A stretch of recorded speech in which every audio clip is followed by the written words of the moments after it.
ಇನ್ನು ಮುಂದೆ ನಿಮ್ಮ ನೆಚ್ಚಿನ ಧಾರಾವಾಹಿಗಳ ಫುಲ್ ಎಪಿಸೋಡ್ಗಳು ಸನ್ ನೆಕ್ಸ್ಟ್ ಆಪ್ನಲ್ಲಿ ಮಾತ್ರ. ಏನು ಏನ್ ಹೇಳ್ತಿದ್ಯಾ ಅಂತ ಗೊತ್ತಿದ್ಯಾ ನಿನ್ಗೆ? ಏನ್ ಮಾಡ್ಲಿ ಮೇಡಮ್, ಎಲ್ಲ ನನ್ ಕೈ ಮೀರ್ ಹೋಯ್ತು. ನಿನ್ನ ನಂಬ್ಕೊಂಡು ಅವಳ ನಿನ್ ಜೊತೆ ಕಳ್ಸ್ಕೊಟ್ನಲ್ಲ, ನನ್ನ ಬುದ್ಧಿಗೆ ಮಂಕ್ ಬಡ್ದಿತ್ತು. ಮನೇಲಿ ಏನಾದ್ರೂ ವಿಷಯ ಗೊತ್ತಾದ್ರೆ ಏನಾಗತ್ತೆ ಅಂತ ಗೊತ್ತಿದೆ ತಾನೆ? ನಿನ್ ಜೊತೆ ನನ್ ಪ್ರಾಣನೂ ಹೋಗತ್ತೆ. ಪ್ರೀತಿಸೋ ಹುಡುಗಿನ ಓಡಿಸ್ಕೊಂಡು ಹೋಗಕ್ಕಾಗಲ್ಲ ಅಂದ್ಮೇಲೆ ಯಾಕೋ ಬೇಕು ನಿಂಗೆ ಈ ಶೋಕಿ ಎಲ್ಲ? ಮೇಡಮ್, ನೀವ್ ಹಿಂಗ್ ಬೈತಾನೆ ಇದ್ರೆ ನನಗೆ ಟೆನ್ಷನ್ ಜಾಸ್ತಿ ಆಗುತ್ತೆ. ಏಯ್ ಮುಚ್ಚೋ ಬಾಯಿ. ಟೆನ್ಷನ್ ಅಂತೆ, ನನ್ ಜೀವ ಹೋಗ್ತಾ ಇದೆ ಇಲ್ಲಿ. ಒಂದ್ ಹುಡುಗಿನ ಸಂಭಾಳ್ಸಕ್ ಆಗಲ್ಲ ಅಂದ್ಮೇಲೆ ಕೈಯಲ್ಲಿ ಮಚ್ಚ ಬೇರೆ ಹಿಡ್ಕೊಂಡು ಓಡಾಡ್ತೀಯಾ? ರೌಡಿ ಅಂತ ಅನ್ಕೊಂಡು ಮೀಸೆ ತಿರುಗಿಸ್ತೀಯಾ? ಈಗ ಮನೇಲಿ ಇದಕ್ಕೆಲ್ಲ ನಾನೇ ಕಾರಣ ಅಂತ ಗೊತ್ತಾದ್ರೆ ಅದಕ್ಕೆ ಈ ಕಾಲದಲ್ಲಿ ಯಾರಿಗೂ ಸಹಾಯ ಮಾಡಬಾರ್ದು ಅಂತ ಹೇಳೋದು. ಎಲ್ಲ ಸರಿಯಾಗೇ ಇತ್ತು ಮೇಡಮ್.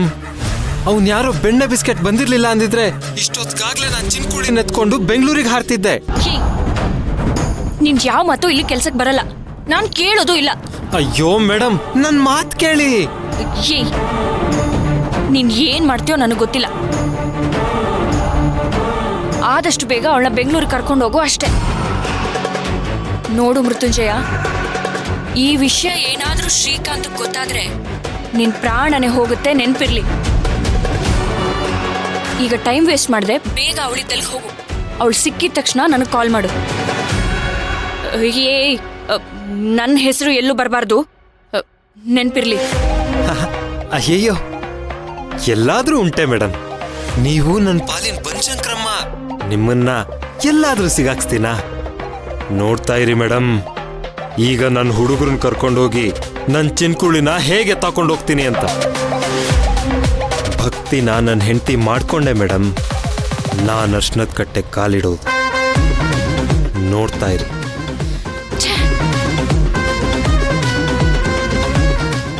ಏನ್ ಮಾಡೋದು?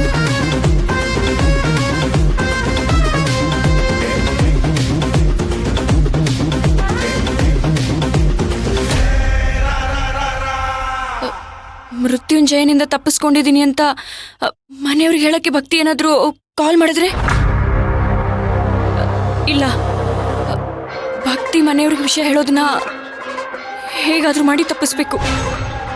ಏನ್ ಮಾಡೋದು?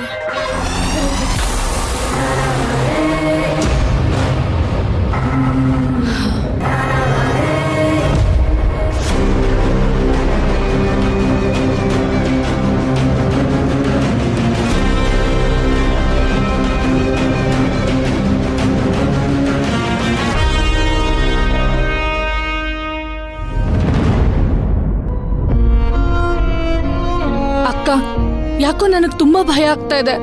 ಏನ್ ಮಾಡೋದು ಅಂತಾನೆ ಗೊತ್ತಾಗ್ತಾ ಇಲ್ಲ. ನನಗೂ ಹಾಗೆ ಅನ್ನಿಸ್ತಿದೆ, ಆದ್ರೆ ನನ್ಗೆ ವ್ಯಕ್ತಪಡಿಸಕ್ ಆಗ್ತಿಲ್ಲ ರಾಜಿ. ಆ ತಾಯಿ ಬಂದು ನಮ್ಮೆಲ್ಲರ ಕಷ್ಟಗಳನ್ನ ನೀಗಿಸ್ತಾಳೆ ಅನ್ನೋ ಸಂಭ್ರಮದಲ್ಲಿದ್ದಾಗ್ಲೇ 18 ವರ್ಷಗಳ ಹಿಂದೆ ಅವರು ನಮ್ಮನ್ ಬಿಟ್ಟು ಹೋಗಿದ್ದು. ಈಗ ಭಕ್ತಿ ಅಯ್ಯಯ್ಯೋ, ಬಿಡ್ತು ಕೋಟಿ ಸಾರಿ ಬಿಡ್ತು ಅನ್ನಿ ಅಕ್ಕ. ಹೀಗೆಲ್ಲ ಯೋಚನೆ ಮಾಡ್ಬೇಡಿ. ಮತ್ತೆ ಈ ಮನೆಯಲ್ಲಿ ಯಾರಿಗೂ ಹೇಳದೆ ಹೊರಗಡೆ ಹೆಜ್ಜೆ ಇಟ್ಟ ಹುಡುಗಿನೇ ಅಲ್ಲ ಅವಳು ರಾತ್ರಿ ಮನೆ ಬಿಟ್ಟು ಹೋಗ್ತಾಳೆ ಅಂದ್ರೆ? ಅಯ್ಯೋ ಅಕ್ಕ, ಶ್ರವಣ ಹೇಳಿಲ್ವಾ ರೇವತಿ ಮಗನ್ಗೆ ಹುಷಾರಿಲ್ಲ ನೋಡಕ್ ಹೋದ್ಲು ಅಂತ? ನಮಗ್ ಹೇಳಿದಿದ್ರೆ ನಾವು ಹೋಗ್ತಿರ್ಲಿಲ್ವಾ? ಈಗ ನಾವ್ ಏನು ಅಂತ ಅರ್ಥ ಮಾಡ್ಕೊಳ್ಳೋದು? ಎಲ್ಲಿಂದ ಹುಡ್ಕೋದು? ಅವಳನ್ನ ಯಾರು ಕರ್ಕೊಂಡು ಹೋಗಿದ್ದಾರೆ ಅಂತ ಹೇಗ್ ತಿಳ್ಕೊಳ್ಳೋದು? ಹೆಣ್ಣು ಮಗು ಬೇರೆ. ದಿನ ಬೆಳಗಾದ್ರೆ ಇಲ್ಲಿ ಹೀಗಾಯ್ತು ಅಲ್ಲ ಹಾಗಾಯ್ತು ಅಂತ ಕೆಟ್ಟ ಸುದ್ದಿ ಕೇಳಿ ಕೇಳಿ ಕೆಟ್ಟ ಯೋಚನೆ ಬರ್ತಿದೆ ರಾಜಿ.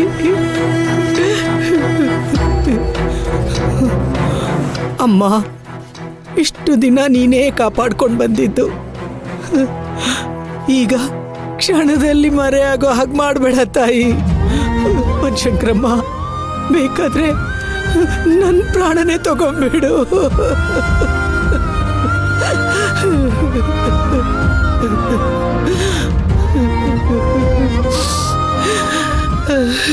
ಈಗ ಗೊತ್ತಾಗ್ತಿದೆ ರಾಜಿ, ಹೆಣ್ಮಕ್ಳು ಹುಟ್ಟಿದಾಗ ಹೆಣ್ಮಗುನ ಅಂತ ಜನ ಯಾಕೆ ಕೇಳ್ತಾರೆ ಅಂತ.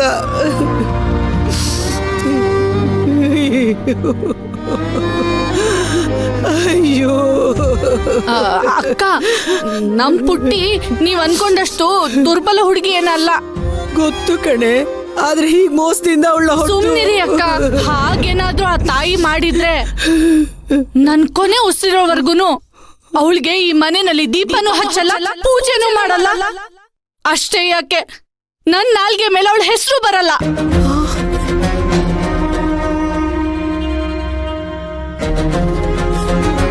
ಅಯ್ಯೋ ರಾಜಿ, ಹಾಗೆಲ್ಲ ಮಾತಾಡ್ಬೇಡಮ್ಮ.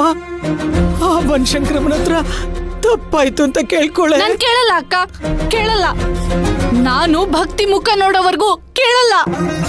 ಈ ತರ ನಾನ್ ಸರ್ವಸ್ವನು ಕಳ್ಕೊಂಡಿದ್ದಿನ ನಾನು ಹಠ ಮಾಡಿದ್ದಿದ್ರೆ ಅವಳಗ್ ಪೂಜೆ ಮಾಡ್ದೆ 18 ವರ್ಷ ಆಗ್ಬೇಕಾಗಿತ್ತು. ಇದೆಲ್ಲ ಪೂರ್ವ ನಿಯೋಜಿತ ದೈವ ನಿಯಮ ಕಣೆ. ಅದನ್ನೆಲ್ಲ ಯಾರು ಬದಲಾಯಿಸಕ್ ಸಾಧ್ಯ ಇಲ್ಲ. ಯಾಕೆ ಸಾಧ್ಯ ಇಲ್ಲ? ಅವಳು ನನ್ನ ನಿಮ್ ಹಾಗಲ್ಲ. ನಮ್ ಪುಟ್ಟಿ ಹೇಳ್ದ ಹಾಗೆ ಅಖಿಲಾಂಡ ಕೋಟಿ ಬ್ರಹ್ಮಾಂಡ ನಾಯಕಿ. ಒಂದೇ ಕ್ಷಣದಲ್ಲಿ ಬದಲಾಯಿಸಕ್ ಆಗತ್ತೆ ಅವಳಿಗೆ. ಎಲ್ಲದನ್ನು ಬದಲಾಯಿಸ್ಬೇಕು. ಯಾಕೆಂದ್ರೆ ನಮ್ ಪುಟ್ಟಿ ಅಮ್ಮ ಅಂತ ನಂಬಿರೋದು ಅವಳನ್ನೇ. ತಾಯಿನೇ ಮಗಳನ್ನ ಕಾಪಾಡ್ಲಿಲ್ಲ ಅಂದ್ರೆ ಆ ತಾಯಿ ಅವಶ್ಯಕತೆ ನಮ್ಗೇನಿದೆ? ನಮ್ ಪುಟ್ಟಿನ ಕಾಪಾಡ್ದೆ ಇನ್ಯಾರನ್ನ ಕಾಪಾಡ್ತಾಳ ಅವಳು?